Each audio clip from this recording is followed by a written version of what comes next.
नमस्कार प्यारे साथियों, राहुल मौर्य आपका टेक्निकल नॉलेज आरपीएस में स्वागत करता है।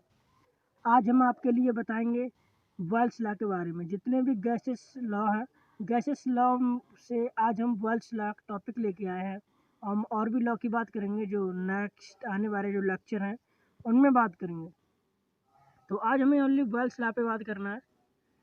तो देखते हैं कि वेल्स लॉ क्या है, इसका क्या ग्राफ है और कैसे कैसे इसके वेरिएबल एक दूसरे पर डिपेंड करते हैं। तो आपसे आशा है कि आपने हमारा चैनल सब्सक्राइब नहीं किया होगा, और नहीं किया हो तो कर लीजिएगा। Understanding to my point. और वीडियो को शेयर करते रहें, जिससे एवरी स्टूडेंट इस वीडियो को देख सके, क्योंकि जितने भी केमिकल इंडस्ट्री से रिलेटेड इंडस्ट्रियाँ होती हैं या जितने भी केमिकल इंजीनियरिंग स्टूडेंट होते हैं, उनके लिए ये लॉ बहुत ही ज़्यादा ज़रूरी है पता होना। क्योंकि इंटरव्यू में इनसे क्वेश्चन उठा लिया जाता है कि बॉयल्स लॉ क्या होता है, या मैगर्स लॉ क्या होता है, चार्ल्स लॉ क्या होता है। तो अब हम अपना क्लास स्टार्ट करते हैं, देखते हैं अपना। सबसे पहले हम देखते हैं बॉयल्स लॉ। बॉयल्स लॉ क्या है, हम आपके लिए बताएं। जो बॉयल्स लॉ है, किसी भी गैसेस लॉ में प्रेशर, वॉल्यूम एंड टेम्परेचर, ये तीन वेरिएबल होते हैं। और ये तीन वेरिएबल होते हैं, इन तीन वेरिएबल में से एक एक टर्म को हम कांस्टेंट रखते हैं। जैसे कि वेल्स लॉ के लिए जब बात की जाती है, तो इसमें हम टेम्परेचर के लिए कैसे रखते हैं, कांस्टेंट रखते हैं। और प्रेशर और वॉल्यूम के लिए देखते हैं कि ये एक दूसरे पर कैसे डिपेंड करते हैं। तो सबसे पहले हम वेल्स लॉ की डेफिनेशन लिख लेते हैं, क्योंकि डेफिनेशन हमें हर एक पॉइंट के बारे में बता देता है। क्योंकि डेफिनेशन बहुत ही ज़्यादा ज़रूरी होता है एक अंडरस्टैंडिंग में। देखते हैं, at constant temperature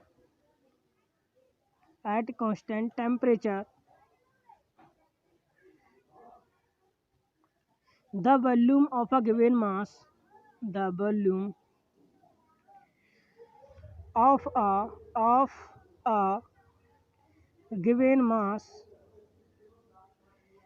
given mass of gas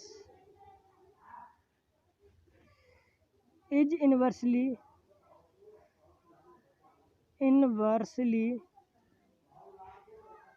proportional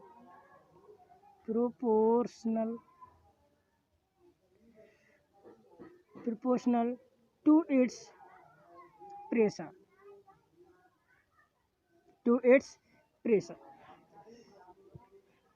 ये गैसेस लॉ हमें बताता है, जो बॉयल्स लॉ हमें बताता है एट कांस्टेंट टेम्परेचर पर जो volume of a given mass, जो हमारे पास जो दिया हुआ जो वॉल्यूम है, जो मास है, उसका जो वॉल्यूम है, वो इन्वर्सली प्रोपोर्शनल होता है उसके प्रेशर के, उसके वॉल्यूम के। तो इन्वर्सली प्रोपोर्शनल 1/b। तो हमें इस डेफिनेशन से हमारे लिए ये एक क्वेश्चन प्राप्त होती है। इसका मीन्स ये है कि हम जैसे जैसे प्रेशर को बढ़ाएंगे तो हमारा वॉल्यूम डिक्रीज होता रहेगा। अगर हम वॉल्यूम को डिक्रीज करेंगे तो प्रेशर इंक्रीज होगा। जैसे कि हम एक एग्जांपल के साथ समझते हैं, हमारे पास कोई कंटेनर है और इसमें कोई हमारे पास गैस भरी हुई है, और इसमें एक पिस्टन लगी हुई है। पिस्टन जैसे जैसे हम इसका वॉल्यूम के लिए कम करेंगे, जैसे जैसे हम इसे ऊपर से नीचे के लिए दबाएंगे, तो इसका क्या होगा, वॉल्यूम कम होगा। जब इसका वॉल्यूम कम होगा, और कैसे होगा कम, जब इस पर प्रेशर ज़्यादा होगा। इसका प्रेशर ऊपर से बढ़ाने पर इसका वॉल्यूम कम होगा। जैसे हमने प्रेशर बढ़ाया, वैसे यहाँ से वॉल्यूम हमारा कम हुआ। अगर हम इसका वॉल्यूम बढ़ाएंगे, अगर इसकी पिस्टन अगर हमें ऊपर उठाना है, इसका वॉल्यूम बढ़ाना है, तो क्या होगा, प्रेशर डिक्रीज होगा, क्योंकि ऊपर का प्रेशर कम होगा नीचे के प्रेशर से। तो देखते हैं अब हम इसको और कौन कौन सी फॉर्म में लिख सकते हैं। इसके लिए हम लिख सकते हैं P = K1B। एक दूसरी फॉर्म में हम लिख सकते हैं PV = K। एक फॉर्म में हम और लिख सकते हैं इसको P1B1 = P2B2। इससे हमें पता चलता है कि हमारा प्रेशर P1 पहले था, बाद में हमारा P1 से P2 हुआ जब हमने प्रेशर या वॉल्यूम किसी में एक में चेंजिंग लाया तब, और वॉल्यूम जब V1 से हमारा V2 हुआ। तो हमारे ये क्वेश्चन समझ में आया होगा, ये वाल्सला समझ में आया होगा। अब हम इसके बारे में ये देखते हैं कि इसके ग्राफ क्या हैं और ग्राफ कैसे खींचे जाएंगे, और ये एक दूसरे पर ग्राफ कैसे कैसे वेरी करते हैं, टेम्परेचर पर कैसे वेरी करते हैं, तो देखते हैं। तो जब हम इसके लिए P इन्वर्सली प्रोपोर्शनल B, जब हम इसके लिए ग्राफ की बात करते हैं, P 1/B, जब हम इसका एक ग्राफ खींचते हैं तो ये बहुत सी किताबों में कॉमन, जितनी भी किताबें हम सभी में एक ही ग्राफ दिया हुआ होता है, एट कांस्टेंट टेम्परेचर। तो कांस्टेंट टेम्परेचर पर जब ये दिया हुआ होता है तो P इन और 1/B के वर्सेस ये ग्राफ दिया हुआ होता है, तो हमें इसमें एक स्ट्रेट लाइन प्राप्त होती है। तो आपसे अब एक क्वेश्चन आपसे पूछना था, अगर प्रेशर P और 1/B के वर्सेस से ग्राफ खींचा गया है, इसका टेम्परेचर T1, इसका टेम्परेचर T2 और इसका टेम्परेचर T3, तो इसमें आपको बताना है कि इस मैक्सिमम टेम्परेचर T1 का होगा या T2 का होगा या T3 का होगा। तो देखिएगा क्वेश्चन को और बताइए किसका टेम्परेचर मैक्सिमम होगा। वीडियो क्लोज कर लें और जो इसका आंसर हो उसको कमेंट जरूर करें, क्योंकि ये क्वेश्चन जो मेंस के लिए जो स्टूडेंट तैयारियां करते हैं उसमें अधिकतर पूछे जाते हैं, लेकिन ये एक लॉजिकल क्वेश्चन है, इसमें कोई ज़्यादा कठिन डिफिकल्ट क्वेश्चन नहीं है। तो अब हम बता रहे हैं क्या है इसका आंसर। देखो, हमने पढ़ा था P inversely proportional 1/B, P = K/B।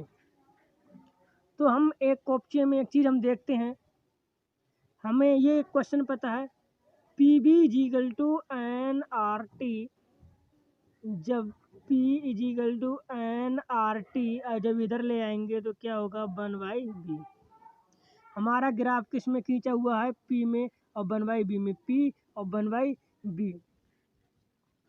तो हमें क्या प्राप्त होता है, जब यहाँ से ही प्राप्त होता है y = mx + c हमारा कांस्टेंट होता है, तो हमारे पास ये m जो mx है, x की जगह पे क्या है 1/B, ये x को डिपेंड फाइंड करता है, लेकिन m किसके इक्वल है, k के। जो हमारे पास स्लोप है वो किसके बराबर है, k के बराबर है। तो हमारे पास यहाँ से क्या प्राप्त होगा, k = nRT, और हम जानते हैं ये नंबर ऑफ मोल्स, ये फिक्स अमाउंट है, और r गैस कांस्टेंट है, तो k = T। अब इससे हमें पता चलता है कि जैसे जैसे हमारी स्लोप इंक्रीज होगी और हमारा टेम्परेचर भी इंक्रीज होगा, और हमारा टेम्परेचर जब डिक्रीज होगा तो हमारी स्लोप भी डिक्रीज होगी। तो इससे हमें ये पता चलता है कि ये इसके डायरेक्टली प्रोपोर्शनल होता है। तो देखते हैं कि जब हमारा इसकी स्लोप इससे ज़्यादा है, इसकी स्लोप इससे ज़्यादा है, इसकी स्लोप इससे ज़्यादा है, तो यहाँ पे क्या होता है, जो स्लोप इंक्रीज होती गई है, और जैसे जैसे हमारे यहाँ पे स्लोप ने इंक्रीजमेंट किया है वैसे वैसे हमारा टेम्परेचर बढ़ेगा। तो हमारा इससे हमने देखा कि जो हमारा टेम्परेचर T1 है वो मैक्सिमम है, और उससे कम T2 है, और उससे कम T3 है। तो मैं आशा है कि ये क्वेश्चन आपके समझ में आया होगा। ऐसे क्वेश्चन पता होना चाहिए, क्योंकि ये इंटरव्यू में भी पूछ लिए जाते हैं, सॉल्व करवा लेते हैं जो टीचर्स होते हैं। देखते हैं, अब की बार हम खींचते हैं P वर्सेस B में। अब की हमने 1/B नहीं लिया है, ओनली P वर्सेस B में लिया है, तो इसका क्या ग्राफ खींचेगा।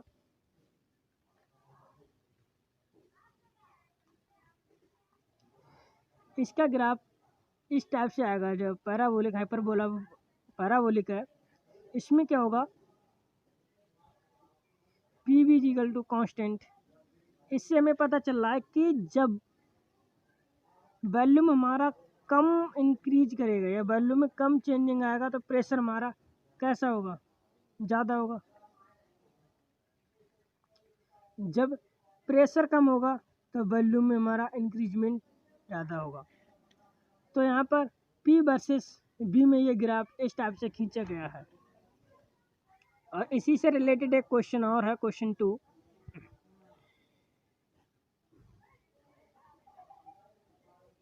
PB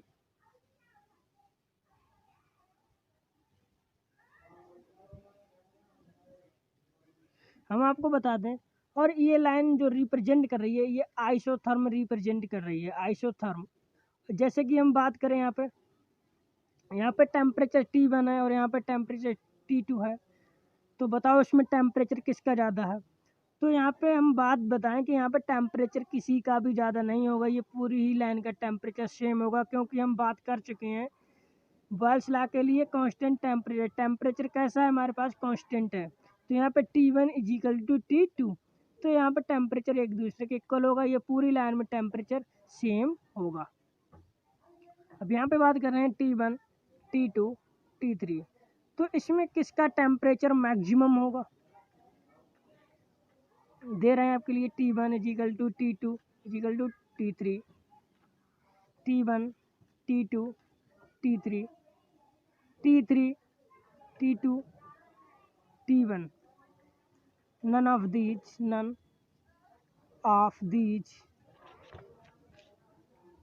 1 2 3 4। बताइएगा इसमें से किसका कौन सा आंसर सही है, हमें कमेंट करके ज़रूर बताएं। लेकिन इसका हम आपको जवाब नहीं देंगे, इसका हमें कमेंट में आपसे जवाब लेना है।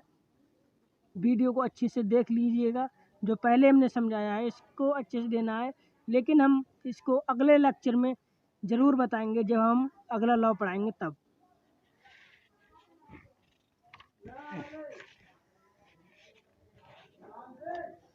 अब आपसे एक क्वेश्चन और है, क्योंकि ये क्वेश्चन हमारे कंसेप्ट के लिए क्लियर करते हैं। क्वेश्चन जब हम 3 की बात करें इसको हम भी सॉल्व कराएंगे। What is a graph? What is a graph log P versus log B? क्या होगा इसमें ग्राफ। क्वेश्चन को देखिएगा और कॉपी पे सॉल्व करें।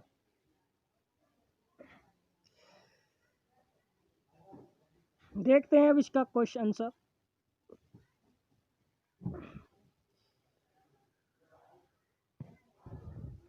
P B equal to K, जिसे हम पढ़ चुके हैं, दोनों पक्षों पे हम लॉग लेते हैं, taking log on the both side.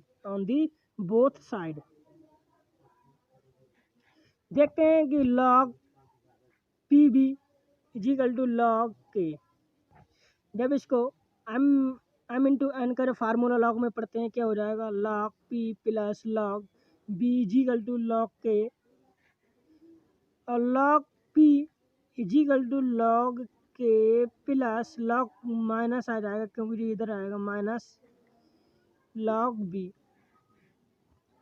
तो log P equal to minus K log B plus log k. अब हम इसका ग्राफ खींचेंगे, y is equal to m x plus e से देखते हैं। बाई अक्ष पे क्या आ जाएगा, लॉग पी आ जाएगा, और यहाँ पे क्या आ जाएगा, लॉग बी आ जाएगा। जो हमारे यहाँ पे जो स्लोप आएगी वो क्या आएगी, माइनस के 1 है, स्लोप एम का मान माइनस के 1 है, और एक्स ये है, यह कांस्टेंट है। जब हमारे पास स्लोप माइनस में होती है तो इसका ग्राफ ये खिंच के आएगा। तो आप यहाँ से देख रहे हैं कि यहाँ से जो यहाँ तक का बीच है, ये हमें रिप्रेजेंट कर रहा है लॉग के। तो इसका ग्राफ ये आएगा, और आपके ये समझ में भी आ गया होगा। तो अगर यहाँ पे आपसे कोई पूछता है कि इसकी स्लोप क्या है, तो स्लोप का माइनस के 1।